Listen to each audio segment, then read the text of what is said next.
Olá, bem-vindo e bem-vinda à TV Sim, em mais uma edição do nosso programa O Brasil que Dá Certo. Hoje temos o prazer de receber o Dr. Mário Heringer, médico e administrador, e deputado federal, líder da bancada do PDT na Câmara Federal. Dr. Mário, seja bem-vindo ao Brasil que Dá Certo. Obrigado, Flávio, é um prazer estar aqui com você no Brasil que Dá Certo, nessa TV que está fazendo sucesso e está ficando cada dia mais bonita. Que bom, doutor. Doutor, antes de a gente entrar propriamente nos assuntos, né, mais, às vezes, delicados, né, mais polêmicos, a gente queria entender um pouco da sua vida.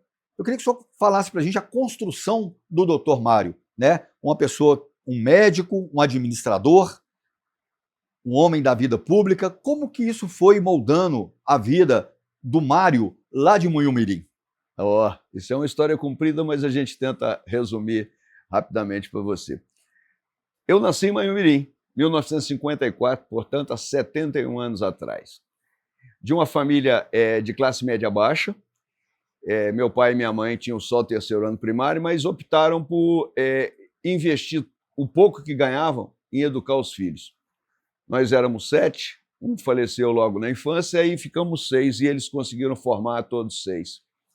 Eu sou produto da escola pública. Eu sempre estudei em escola pública, inclusive a universidade que eu fiz, Universidade Federal de Juiz de Fora. Quando terminei o meu período lá, era um moleque muito ativo, brincalhão e tal, sempre fui. Quando eu terminei meu período em Munhumirim, eu vim para Belo Horizonte para fazer o pré-vestibular, que era o terceiro ano científico, né? E fazer o vestibular de medicina. Só que eu cheguei aqui e encontrei uns problemas na minha vida, eu encontrei a política. Era uma época de ditadura militar, eu conheci várias pessoas, eu era o mais novo do grupo, conheci várias pessoas e entrei no movimento político da época. Aí fiz todas as coisas que um garoto da política faz, né, naquela época. Aí, de uma hora para outra, fui pego para servir exército, então misturou a minha vida de militante político com a vida das pessoas que estavam do outro lado da política, que eram os militares, e aquilo fez um turbilhão na minha vida, e eu acabei não passando nos vestibulares que eu vinha fazendo aqui, porque eu estava cuidando de outras coisas. A minha família me disse que queria que eu continuasse, eu arrumei até um emprego, na época, na Embratel, mas meu pai e minha mãe falaram assim, não, nós queremos que você estude e termine o seu sonho. Aí fui para Juiz de Fora, para sair do ambiente que era aqui de Belo Horizonte, fui para Juiz de Fora, passei no vestibular de medicina lá, cursei medicina por 6 anos, lá eu conheci minha colega de turma que acabou virando minha mulher. Formado, nós fomos para o Rio para fazer residência. A nossa intenção era fazer residência e voltar rapidamente para Minas Gerais ou para alguma cidade do interior que comportasse um ortopedista, que era eu, e uma pediatra, que era ela. Aí deu certo no Rio, casamos por lá mesmo, tivemos nossos filhos, a minha vida evoluiu. Eu sou um ortopedista, eu fiz ortopedia como especialidade, a minha vida evoluiu, começou a dar certo no Rio, e aí não teve mais jeito, eu não tive mais como mudar. E a vida também da minha mulher dando certo na profissão e tal, eu fui ficando pelo Rio. Fiquei pelo Rio muitos anos, exerci a medicina durante muitos anos no Rio, até que um dia bate aquela coceirinha, aquela vontade. Eu já tinha 20 anos de profissão já, trabalhando. Eu falei, poxa, eu vou ser candidato a deputado. Então essa vida política ficava como se fosse uma pulguinha na orelha te chamando. Durante esses anos todos eu ficava ajudando outros políticos em eleição, participando de campanha. Eu sempre gostei, entendeu? Entendi. E aí, entrei. Dei azar de ganhar primeiro e não parei mais. E são agora 24 anos? 24 anos. Bom, 24 anos. Veja bem, gente, são 24 anos na política. São 6 Copas do Mundo. 6 Copas do Mundo, 24 anos na política. E no ano da eleição, né? Que as Copas do Mundo são no ano de eleição. Então a gente não assiste Copa do Mundo como eu assistia de 70. Tá vendo aí, ó? Sempre dividindo as atenções, né, doutor? É isso. Doutor, eu queria que o senhor falasse pra gente sobre como é fazer política hoje, né? Há 24 anos atrás e hoje. Né? Hoje nós temos aí a febre da internet, das redes sociais, dos recortes, muitas vezes da fake news, né? Das informações desencontradas, de mais comunicação e muitas vezes menos informação, se o senhor me permite talvez colocar dessa forma. Eu queria que o senhor, como deputado federal, administrador que o senhor é e médico também, o senhor contasse para a gente, para o nosso público, para a nossa audiência, no Brasil que dá certo, para que um político dê certo, como que é enfrentar esse cenário de hoje, dessa digitalização, desse mundo digital, mais o interesse da população, mais o interesse da comunicação, como que é lidar com isso na política hoje? Flávio, essa pergunta sua é uma pergunta de prova. E pergunta de prova difícil, porque eu vivi um momento completamente diferente desse que estamos vivendo agora. Eu vivi um período analógico no início da política, onde a gente fazia política daquela maneira tradicional que se fazia há muitos anos. O corpo a corpo. O corpo a corpo, aprofundando discussões, tentando um convencer o outro pelo argumento, pela negociação argumental. E não era simples. Você não vencia porque falava mais rápido. Você vencia porque falava com profundidade. Hoje, nós vivemos um mundo do imediatismo. Sim. E eu até me sinto, em determinados momentos, um pouco desconfortável com isso. Porque eu quero, às vezes, que a coisa tenha um entendimento mais profundo para que a gente obtenha um resultado melhor. Isso não tem acontecido. O que tem acontecido é que as pessoas, e não só na política, mas em tudo, mas na política isso ficou muito flagrante, as pessoas não estão preocupadas mais com te informar, como você acabou de dizer. Estão querendo te botar num grupo, num bando, num gueto, submetido a um algoritmo. São as famosas construções, doutor, da narrativa. Exatamente. Eles querem que você se enquadre ou na narrativa A ou na narrativa B, exatamente. e talvez na C. Sim. E muitas vezes as verdades não estão aí, né? Eles fizeram uma segmentação da sociedade. Sim. Cada pedaço, uma história para cada pedaço. E claro que essa segmentação, ela gera conflito. Porque se você passa a só ver uma coisa, não olha na ótica dos outros, você fatalmente não vai ter a paciência de ouvir o outro lado. Não vai ter, porque você já tem as suas certezas. E a pior burrice que existe é a certeza. Sim. Né? Se você não tiver certeza, você evolui, você progride, você melhora, você conserta, você inventa. Porque quem tem certeza está estagnado. Exatamente. Eu costumo dizer, às vezes incomoda as pessoas um pouco mais velhas, que a melhor coisa que Deus fez para o ser humano foi matar o velho. Aí eu já estou velho, fique bem que todos saibam que eu sei que eu sou velho. Matar o velho.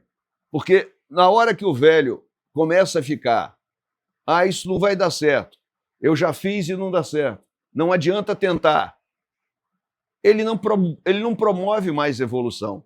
Aí vem o jovem, que nunca viu aquilo, faz porque não sabia que não dava certo. Ele descobre uma forma.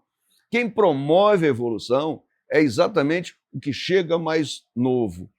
Mas o que chega mais novo, não fazendo pequenas inserções, pequenos stories para convencer as pessoas. Sim. É quem chega mais novo e que pensa. E o problema que a gente está sentindo hoje é que as pessoas não estão pensando. A gente podia dizer que nós precisamos talvez de um casamento, né? Uma vez me disseram que casamento é privacidade e cumplicidade. Aí une os dois, vai fazendo, eu tenho minha vida, né? A privacidade, tem a cumplicidade. Com o longo dos anos, isso se une, né? E vai formando a construção do casal, por exemplo. É isso. Né? Hoje, a pessoa que está mais experiente, os mais velhos da política, eles já têm uma vida pública e tem o pessoal que está vindo agora, né? Como que é para o senhor, que já está há tantos anos, desde 2002, como que é para fazer essa cumplicidade com a geração mais nova? Como que o senhor mantém o entusiasmo para que isso aconteça de forma que dê resultado na vida política do país? Bem, na verdade, a gente, com esses jovens eleitos, a gente tem a oportunidade de conversar e divergir deles algumas vezes e aprender muita coisa, que a gente aprende muita coisa. Mas a gente tem essa oportunidade muito pequena, muito curta, até porque, na maioria das vezes, eles não têm muita paciência com a gente. Porque também tem essa questão do jovem achar que o velho é superado. Então, não aproveita, às vezes, muitas informações que podem ser precisas para ele fazer uma novidade, para ele fazer uma coisa nova na vida. Então, Para a juventude em si, é conversar, é mostrar às pessoas, mostrar aos jovens os caminhos que a política pode fazer, principalmente na política, pode fazer de bem-estar para a sociedade. Sim. É mostrar que o radicalismo ele vai fazer com que as soluções sejam dadas pela força e pela violência. Sim.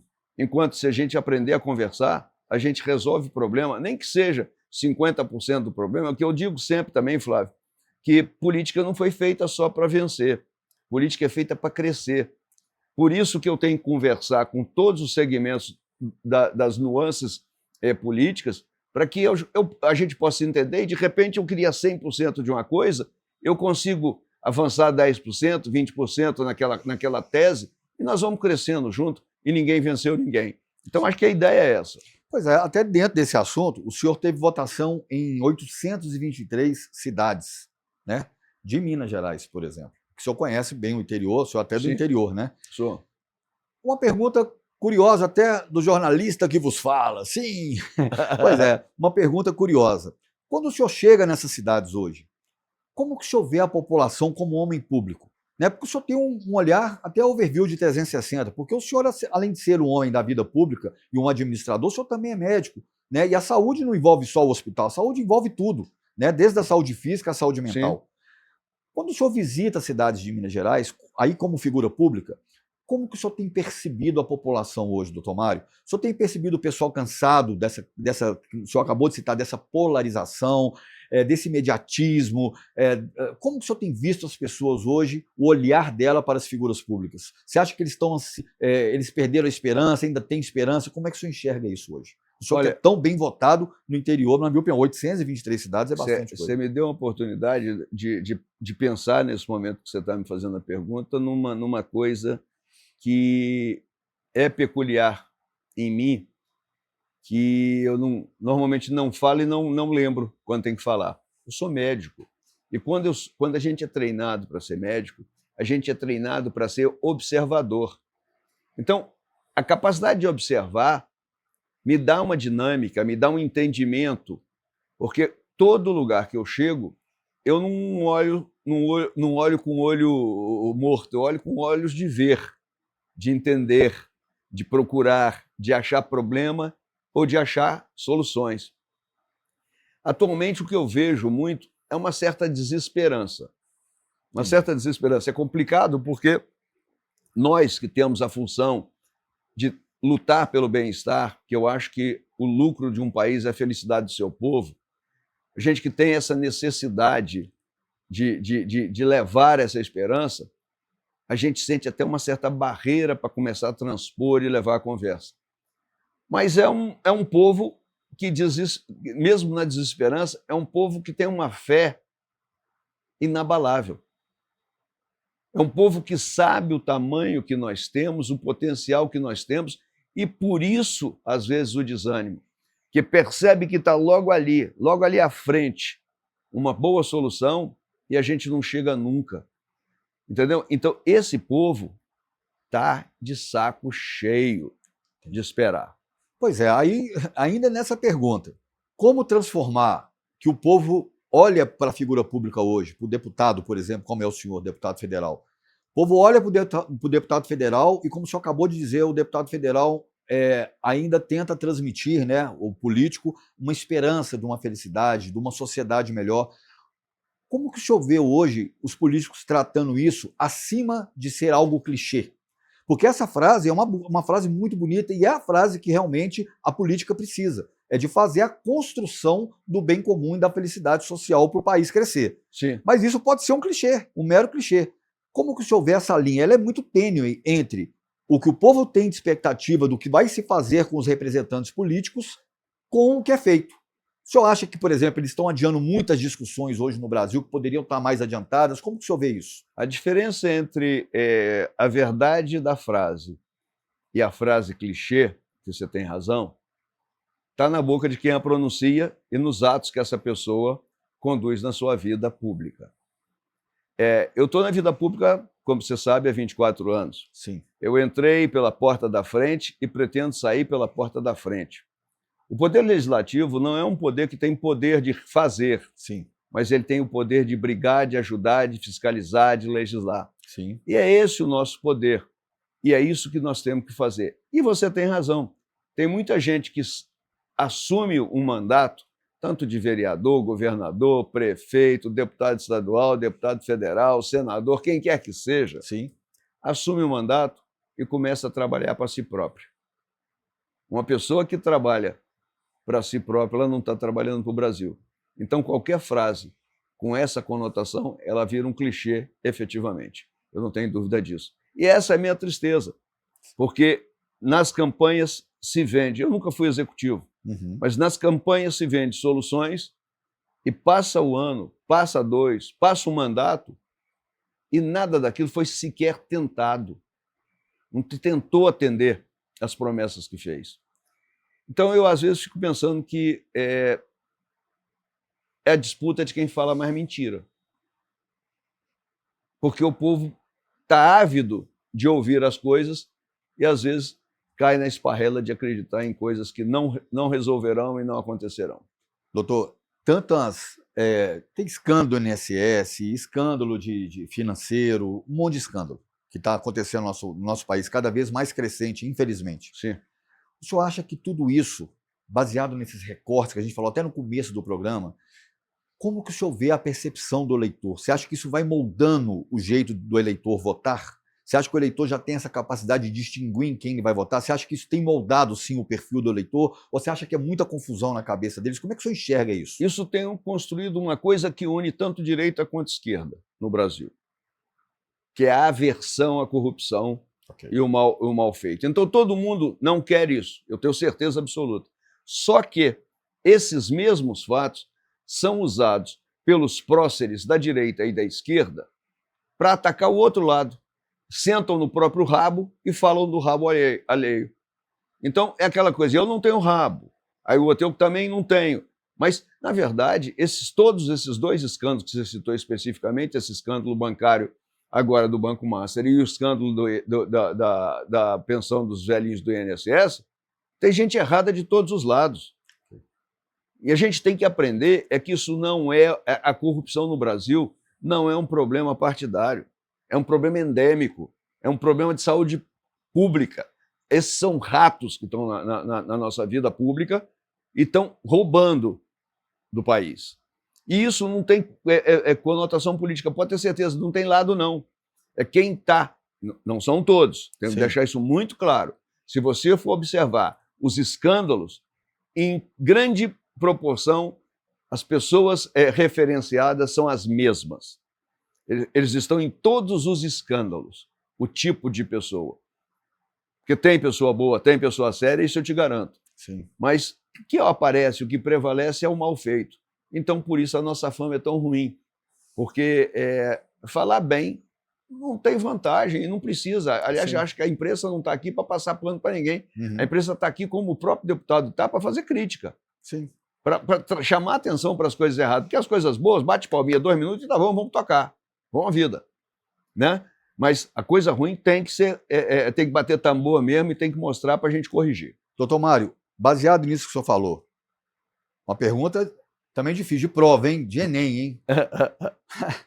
O senhor acha hoje que o eleitor, ele busca o novo, quando eu falo novo, de repente um cara mais jovem, que vai começar agora, ele busca uma pessoa já mais velha na política, mas mais velha no sentido de mais experiente, né?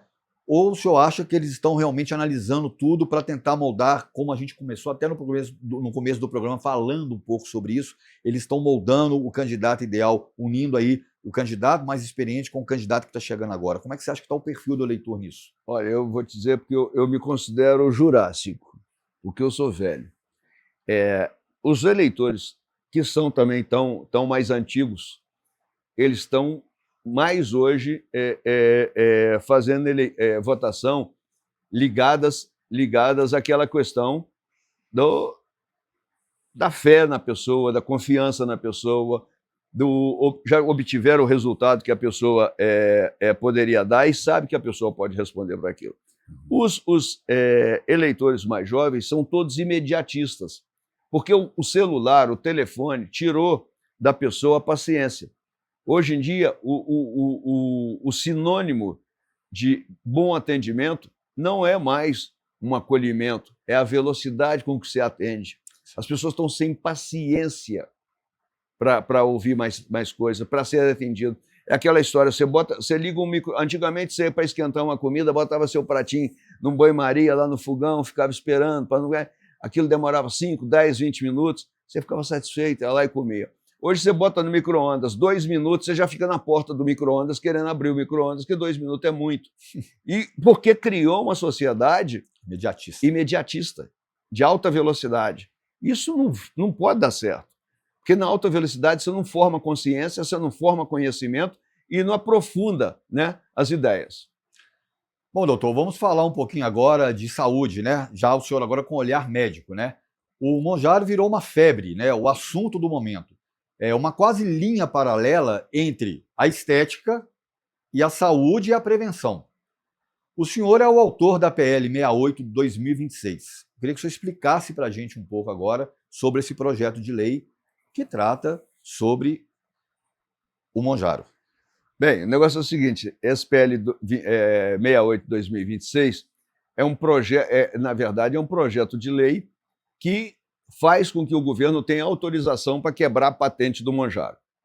Imaginemos que você hoje tenha uma doença X, existe um remédio para tratar e o seu país só vai deixar a sua indústria farmacêutica fazer esse medicamento daqui a 20 anos. É isso que é. Nós estamos com a nossa indústria farmacêutica parasitando patentes velhas e segurando preços. O Monjaro hoje é um medicamento de excelente qualidade para a saúde do paciente. Todo mundo, só para gordo, não sei o quê. Não, mas para a saúde. O Monjaro, ele consegue diminuir o diabetes, ele consegue diminuir a pressão alta, ele consegue diminuir o triglicerídeo e o colesterol, que são as gorduras no sangue, ele consegue tirar a gordura do fígado, que todo mundo, tem muita gente com problema, ele consegue acabar com a apneia do sono, aquele negócio que o cara que ronca, que acorda afogando com a própria língua. Ele tem uma influência, isso tudo cientificamente provado, ele tem uma influência no centro de recompensa do ser humano. Então ele diminui o uso de drogas, ele diminui o uso de bebidas alcoólicas, além de, naturalmente, diminuir interesse por comidas em excesso. Isso faz com que o paciente obtenha uma série de melhorias. Quando eu defendo o Monjaro já, quando eu digo que nós temos que quebrar a patente, eu estou dizendo que nós temos que tratar uma série de mais de 200 doenças que são beneficiadas pelo uso do Monjaro. Eu não falo que a gente tem que usar o Monjaro para emagrecer só e simplesmente, mas também pode ser para emagrecer. Qual o problema das pessoas quererem emagrecer? Não é problema nenhum, mas a pessoa pode ter artrite, artrose, vai diminuir o peso, vai melhorar a qualidade, não vai ter que fazer prótese de joelho, prótese de quadril. Sim. Tem uma série de coisas. O paciente não vai ficar cego por retinopatia diabética. Olha bem, não vai ter que amputar uma perna porque fez uma vasculopatia periférica. Então, o número de infartos e derrames diminui intensamente com o uso dele. Então, na verdade, é uma mudança de paradigma esse tipo de medicamento. Esse medicamento não é para ser usado na gôndola do supermercado, não é para cada um pegar e fazer o que quer. Na verdade, esse medicamento precisa e deve ser por acompanhamento médico. Mas o que é absurdo é o preço com que ele está sendo praticado. E essa é a questão da patente, que faz com que o nosso país fique sempre submetido há muitos anos sem crescimento tecnológico e científico. Sim. Então, na minha opinião, a quebra da patente do Monjaro é uma libertação do imperialismo dos ricos. Não é discurso político, sim, é um discurso de saúde pública.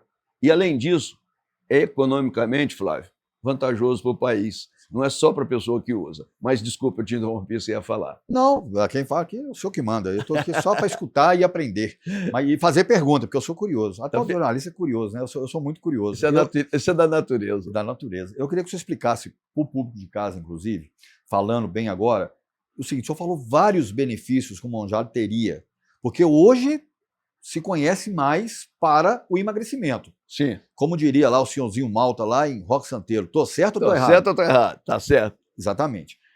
Mas eu queria que o senhor falasse, olhando lá para a Câmara da Verdade mesmo, né, eu queria que o senhor falasse para o nosso público que tudo que o senhor falou é comprovado cientificamente. Sim. Todos esses benefícios. Por quê? Porque me despertou uma curiosidade gigante, porque ele tem muitos benefícios que ele pode causar de prevenção, além da querida estética. Querer ter uma estética é saúde também. Sim. Não é só uma estética plástica, né? Sim. É uma estética de saúde. Sim. Né? Eu queria que o senhor contasse. Falasse, olha, gente, tudo que eu falei, se eu quiser até repetir, tem sim comprovação científica que ele vai trazer todos esses benefícios. Sim. Tudo que eu falei até agora, sem dúvida nenhuma, tudo tem comprovação científica. Eu não falei nada aqui do que eu acho, todas com trabalhos científicos comprovados, essas vantagens. E tem muitas outras.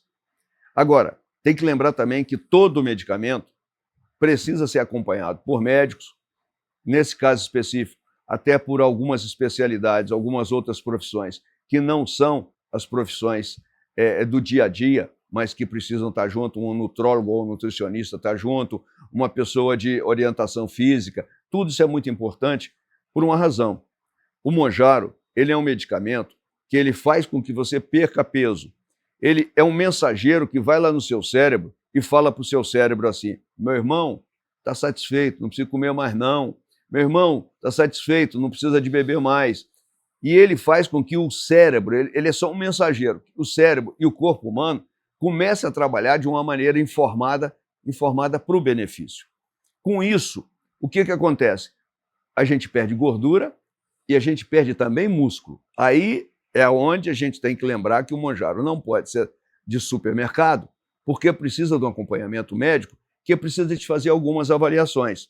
Primeiro, há uma perda de proteína, e isso não é problema se você repuser a proteína. E como é que você repõe proteína? Comendo alimentos que tenham proteína. E isso, simples: queijo, ovo, leite, peixes, carnes, laticínios, esses whey protein, que o pessoal da ginástica usa muito. Mas isso precisa de ser de uma maneira equilibrada. Você tem que fazer, de vez em quando, exames hepáticos para ver como é que está o fígado. Isso é importante que você faça. Então, isso é para ser acompanhado por um médico. Mas, com certeza, as vantagens do Monjaro suplantam muito e largamente os seus problemas. Então, estou falando exatamente para a câmera, como você me pediu, exatamente porque você não precisa de ter medo de fazer isso. Agora, nós precisamos de lutar para que a Anvisa pare de proteger os laboratórios estrangeiros, especificamente o laboratório Lilly, que é o detentor da marca Monjaro, que não criminalize pessoas que vão ao Paraguai para buscar o seu medicamento de Zepatida, porque tem um preço decente, que no Brasil o preço do Monjaro é indecente e impossibilita pessoas de usarem. Isso é para quem tem dinheiro, porque a menor dose, a dose mais barata, que não supre o efeito total para todas as pessoas, custa mais de R$ 1.900 por mês, e isso uma pessoa de salário mínimo não vai poder nunca. Quem tem 2 salários mínimos não vai poder nunca. Quem tem 3 salários mínimos vai passar dificuldade, porque ele precisa de suprir suas necessidades básicas diárias. Então, na verdade, a vergonha é o nosso país proteger uma patente para uma empresa estrangeira, criminalizar os seus brasileiros por buscarem o seu socorro, a sua vontade de executar, comprando esse medicamento. Os medicamentos do Paraguai, eu falei para você, quer dizer, são bons.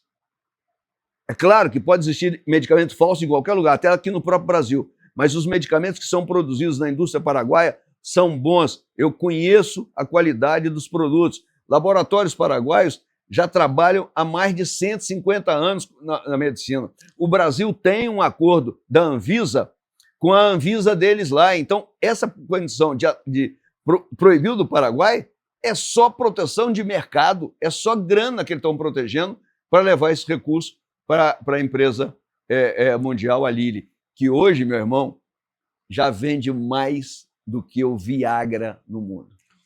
Nossa. Inclusive, é bom a gente dizer que a gente estava tendo uma conversa aqui antes de bastidor, né?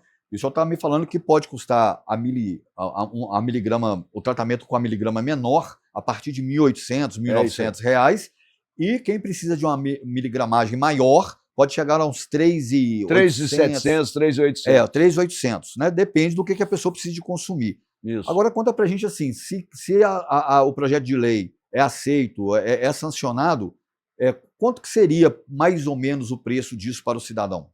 Olha, se é sancionado, ela pode, porque não é um produto de fabricação cara, isso pode chegar a R$200, R$300, olha só, com lucro importante para a empresa.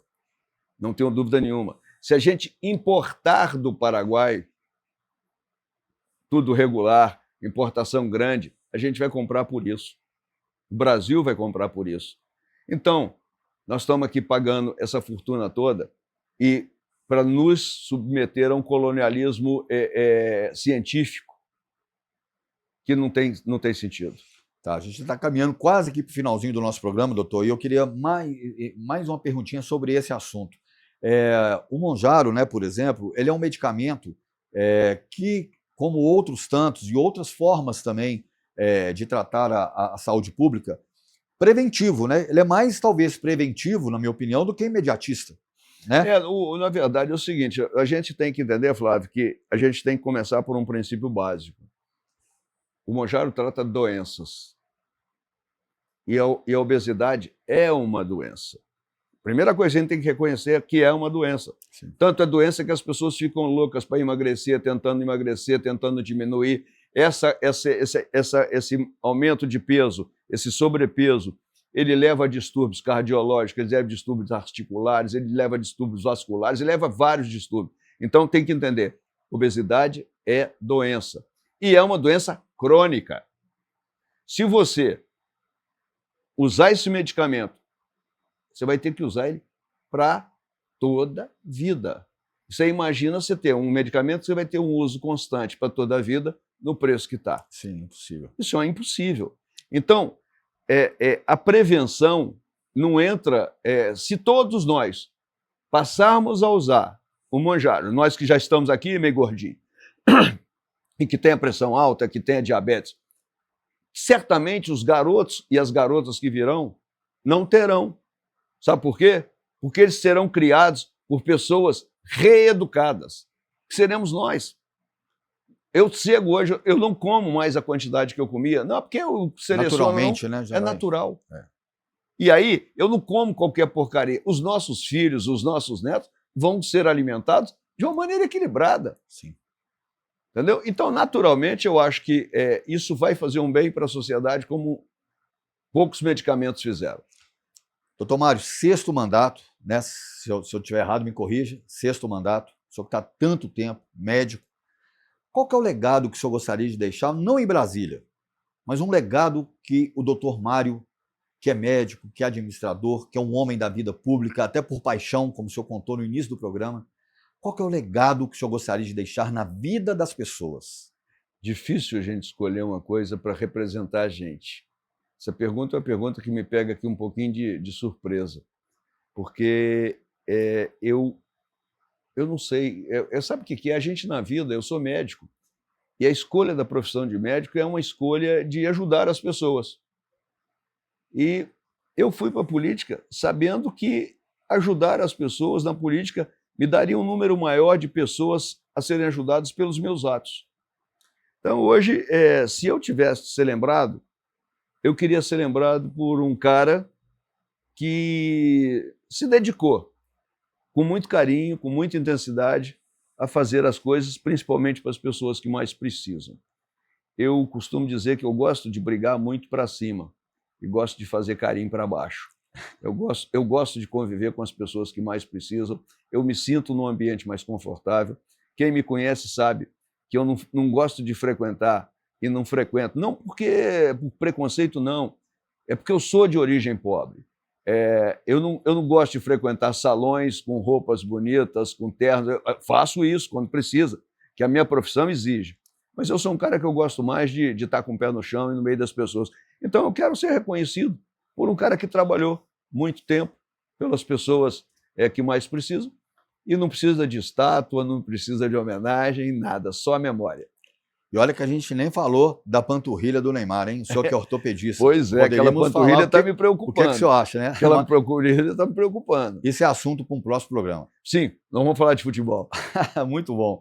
Hoje no Brasil que dá certo, tivemos a grata presença do Dr. Mário Heringer, deputado federal, líder da bancada do PDT em Brasília.